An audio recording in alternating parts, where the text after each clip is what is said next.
Hello everyone. At first take my salam. Assalamu alaikum. How are you doing? Hope you all are doing well.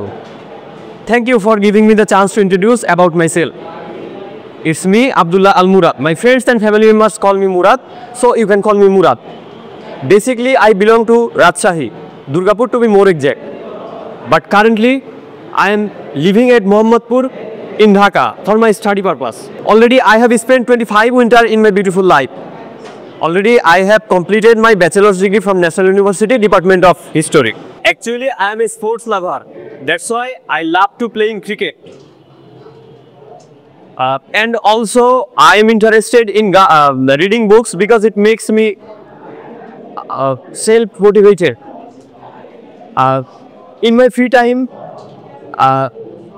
I love to spend it with my family. I like to go travel with my friends because I can share everything with them. I dislike the smoking,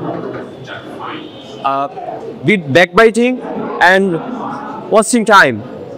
Now I will say something about my future plan. My future plan is to go to abroad for higher study, and my next goal is to get a IELTS good score. Thank you for your nice attention, sir. Assalamu alaikum.